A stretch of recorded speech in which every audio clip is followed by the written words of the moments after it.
karena kita mendesain klausul pertama di AISC yang lalu, kalau masih ingat minggu lalu kita lihat, bentar saya share lagi AISC-nya.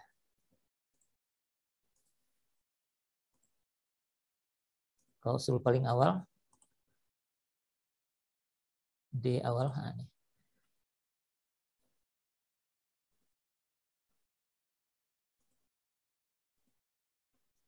Yang ini ya, bahwa slenderness ratio, rasio kelangsingan, L dibagi dengan R tidak boleh melebihi 300. Walaupun ini cuma suggestion ya, saran, tapi kalau ditulis di situ ya artinya harus diikuti. Gitu.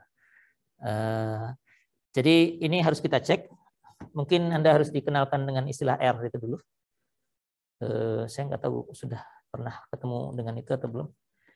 Jadi angka kelangsingan, slenderness ratio, rasio kelangsingan. Ya. Itu untuk batang tarik angkanya adalah L dibagi R. L ini biasa panjang batangnya. Ini R itu jari-jari girasi. Jari-jari girasi. Definisinya adalah akar dari I dibagi A. I itu inersia penampang, A itu luas penampang. Jadi I dibagi A di akar. Karena ini I dibagi A, nilainya mestinya ada 2 ya. Karena inersia penampang itu kan bisa ke sumbu yang satu, X misalnya, satu lagi sumbu Y gitu ya. Kalau gini, bisa terhadap sumbu X, bisa terhadap sumbu Y. Atau kalau siku malah sumbu utama mestinya, karena sumbu maksimum dan minimumnya nggak di sini. Sumbu ini dan sumbu itu. Gitu ya. Kalau right flank, X dan Y.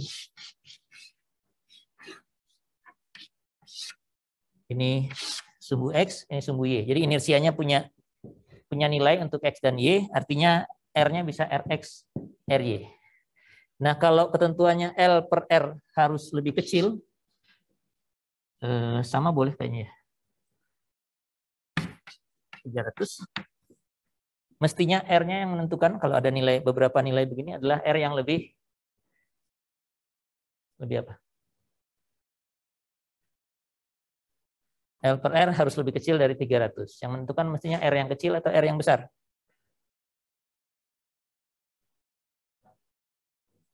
Kalau L-nya besar, nanti L per R-nya kecil.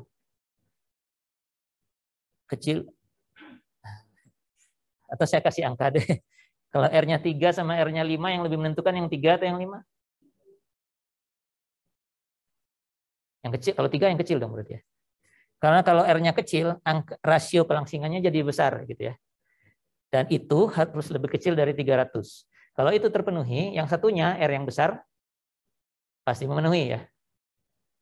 Jadi ini tuh harus yang paling minimum. Ya. Jari-jari girasi yang paling minimum. Kalau white flank ini X sama Y luas kan sama ya. Inersianya besar mana? IX sama IY besar mana? Atau kecil? Yang kita perlu yang lebih kecil. Yang lebih kecil yang mana? Ini white flank ini.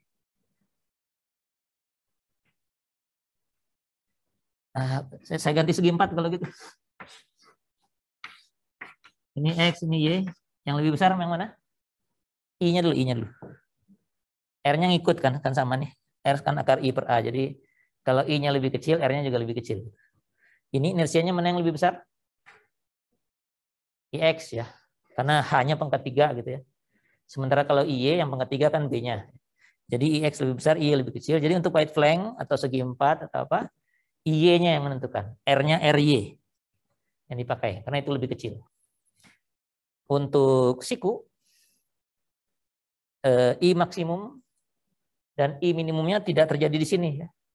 Masih ingat lingkaran Moore? Terjadinya di sumbu yang kalau ini kakinya sama panjang, ini sumbu 45 derajat. Ya.